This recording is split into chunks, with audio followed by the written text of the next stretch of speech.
Hello everyone.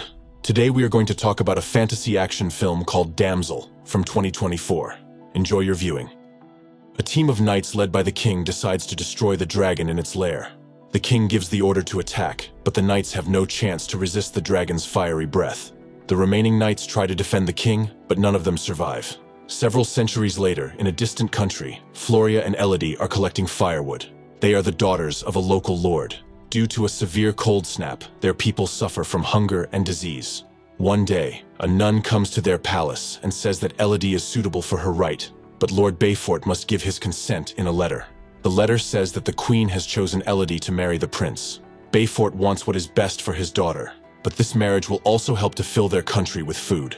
The two sisters set off on a ship, and a thick fog appears in front of them. To prevent the ship from getting lost, dragon-shaped lighthouses are installed everywhere. Everyone is amazed by their farms and luxurious castle. Elodie is taken to her private room. When everyone else has left, she eats some grapes and goes out to the balcony. She is spotted by another girl, who is noticed by the maids, and taken back to her room. Late at night, Elodie goes out onto the balcony. In the distance, she sees a passage to a cave, lit by a torch. A new day is dawning. Queen Isabel meets Elodie and shows her Prince Henry. Walking around the castle, Henry and Elodie find a common language, and she even manages to get the prince to take some horses and ride around the neighborhood. At this time, the queen is finishing a private conversation with Lord Beaufort. He looks very depressed, but tries to assure his wife that everything is fine. The wedding will take place for a very good reward. Elodie is interested in what she saw in the mountains. The prince explains that it is an ancient ceremony that is very important to the kingdom. At this time, Lady Beaufort tries to talk to the queen, but she obviously makes it clear that she is not interested in talking to her, and she even forgets Elodie's name. Lady Beaufort comes to the girl and calls the wedding a big mistake. She says that they may be kings, but that doesn't make them good people. She swears from the bottom of her heart that she wants the best for her daughter. But their conversation is interrupted by Lord Beaufort, who asks his wife to leave. A new day comes. After the wedding, she is taken to a carriage that is supposed to take Elodie to the temple to perform an ancient rite. She is surprised to see people in terrible masks. Isabel, dressed as a priest, gives Elodie a coin. Tonight she will join the line of women who helped create the kingdom. When their ancestors first claimed the land, they learned that a monster lived there. The king gathered soldiers, but their blades could not destroy the monster, and all of them died except the king. The monster offered him a deal, his 3 daughters in exchange for the prosperity of the kingdom. The king adored his daughters, but he had to agree. Elodie and the prince perform a ritual and mix their blood. Now she is officially a princess. Isabel asks Elodie to throw a coin into the abyss. After that, Henry takes the girl in his arms, and although he is very sorry, he must fulfill his duty and throw the girl into the abyss. The roots of the trees cushion her fall, and she miraculously survives. While crying for help, a dragon notices her. Elodie tries to get out of the trap, but she is unable to do so. Objects belonging to other victims are scattered at the bottom of the abyss. Firebirds fly out of the cave.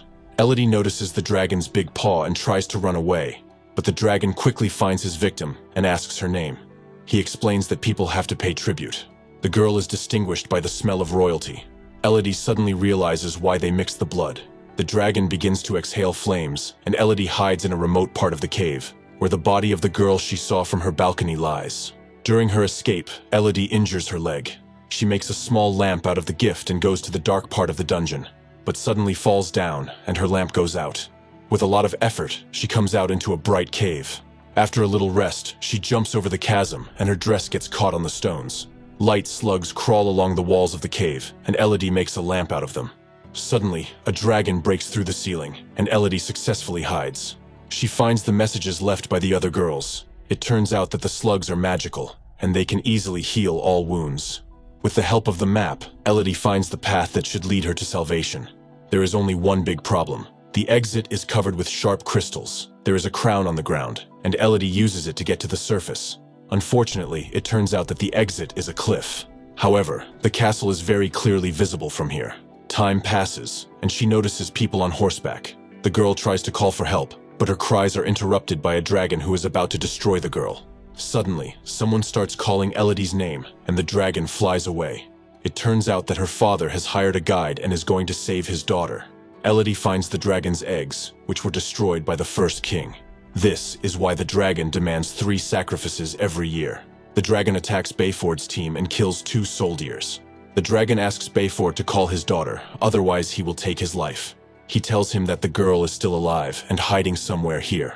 The Lord chooses a moment to apologize to his daughter for trying to exchange her life for the happiness of the people, and asks her to hide from the dragon. The dragon then mortally wounds the man. When the dragon flees away, Elodie approaches her father, and he explains to his daughter about the place where he left the ropepiece. She has a chance to be saved. The dragon notices the girl, but does not hit her with fire, so Elodie manages to climb to the surface. The whole mountain is illuminated by bright flames, and Isabelle realizes that the girl has managed to survive. She orders her sister to be kidnapped. A new day comes, and the mother manages to find Elodie. She learns that her sister has been taken away and promises to save Floria. The prince tries to come to the girl's defense, but Isabelle calls him a weakling and mixes the blood herself. When Elodie arrives at the temple, all the people have disappeared. Hearing her sister's screams, she throws down the rope and climbs down, but the dragon has already captured its victim. This time she easily jumps over the cliff. Elodie studies the map and finds out where the dragon's lair is. She takes the magical creatures and smears them on her skin to remove the human odor. Elodie makes a rope out of her hair to hold her helmet filled with coals. When all the ashes are poured out, the armor falls and attracts the attention of the dragon. Elodie uses this moment to wake up her sister. However, the dragon quickly realized that he was deceived. Elodie decides to tell the truth about the royal family's ritual, and that they have been passing off other people's girls as the king's daughters all along. But the dragon does not believe her and breathes fire at Elodie. She falls into the lake and puts out the flames. The battle begins. Elodie pierces the dragon's eyes and paw. She notices a stream of air, and when she comes close to the girl, the dragon exhales flames that fly back to the dragon. The monster can no longer move, and Elodie shows him the wound that connects her and the king with the same blood. All this time, the dragon has been killing innocent people, just like the first king. But the dragon still has a chance for revenge. Elodie heals the dragon with the help of magic slugs. Today, another wedding is taking place in the castle, and Elodie becomes an uninvited guest. She asks the bride to run away. Isabella does not understand why they should be afraid of the girl. Elodie replies that they should not be afraid of her, but of the dragon that will destroy their family. Now this land will belong to Elodie's family, and the dragon will protect them for the rest of their lives. And this is the end of the movie. If you have watched the video so far, you should know that I am happy to have viewers like you. Thank you for watching to the end. Subscribe to the channel and follow the news. Clonsac Recapped was with you. See you soon.